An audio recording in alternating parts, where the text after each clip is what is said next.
President, and I realize the presiding officer is in the position where he cannot respond, but at the risk of ruining his reputation in Tennessee, I'd praise him as one of the finest senators in this body. And he knows I felt that way about a predecessor of his, the late Howard Baker. I mention that because Senator Baker knew, as does the current senator, that no matter how intractable something might seem, the Senate is the Senate, and we should be the conscience of the nation, and we can work things out. One of my closest friends in this body is the distinguished senior senator from Alabama, Senator Shelby. He and I were talking just a couple minutes ago. We can get these things done, but we have to make sure that people know the Senate, the conscience of the nation, as they should be, and often is. 100 men and women of both parties who are here because they love this country and they want to be better. Let's just sit down and do our work. And let's do it in a way, in the same way, for example, as Senator Shelby and I got every single appropriations bill last year through our committee, virtually unanimously in most cases. It worked. We proved it could work. It hadn't been done for years. We proved it could. We didn't do it with press conferences. We didn't do it with gimmicks. We didn't do it with histrionics. We just did it by hard work, sometimes late into the night. I say that in light of what we've seen here during the Trump shutdown.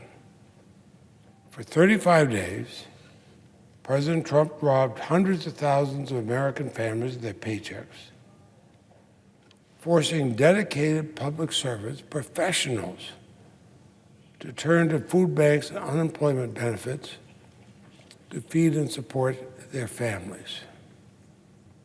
For 35 days, President Trump denied millions of taxpaying Americans access to public services. For 35 days, President Trump inflicted pain on the American people. And any one of us taking the time for the briefing know it's compromised our national security. And for what? The rest of the world looks at us and sees us as being weak. Our enemies have been able to exploit the fact that we have this shutdown. And for what? All of this pain and suffering is going to end now, right where it began. On December 19th of last year, the Senate passed a bill by voice vote to fund the government to February 8th. Virtually every Republican and every Democrat supported it. And it's nearly what the president has proposed today. We in the Senate did that back on December 8th. The president was going to support it. He was then criticized by some in conservative media. And he felt he had to break his word and precipitate this national crisis. And dozens of Vermonters have contacted my office to share the pain the Trump shutdown inflicted on their lives. Northfield, Vermont is one of our prettiest towns. It's not far from where I was born. A number of my ancestors settled in that area. A Vermont family there found they couldn't complete their U.S. Department of Agriculture 502 direct home loan. And that closed the door on the American dream of owning a home, something so many Vermonters dream of. A small business owner in Brattleboro, one that hires people and shows entrepreneurship is alive and well in a small state, He's in a competitive market, and what happens? He couldn't get the Department of Agriculture, because they're not there, to approve the packaging on their new products, and it crippled their growth in a competitive market. A Vermonter in the Coast Guard was worried about how he and his shipmates would make ends meet. These are real people who suffered real consequences, and for what? For what? The shutdown was the American crisis. It was our national emergency, not the southern border, where apprehensions have dropped 75% since 2000. And the majority of the people apprehended at our borders today are families, women and children fleeing violence in their own country.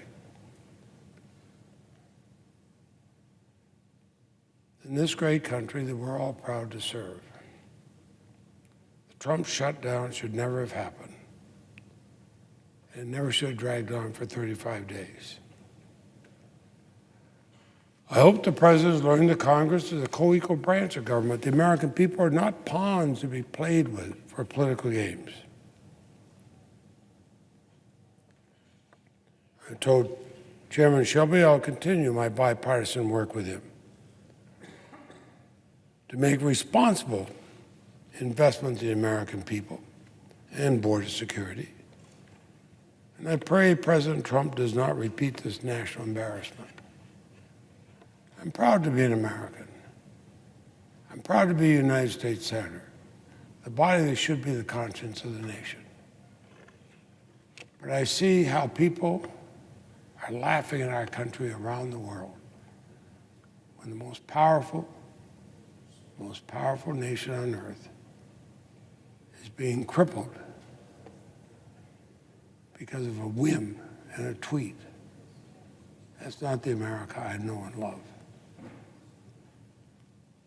We are a great country. Only we can make it less great. The shutdown has damaged us. It's damaged us internally. It's damaged our security. It's damaged our appearance around the rest of the world and our reputation around the rest of the world. So I'd hope we'd promptly vote to reopen the government and end this national nightmare. I'm prepared to work as Dean of the Senate, as Vice Chairman of the Appropriations Committee.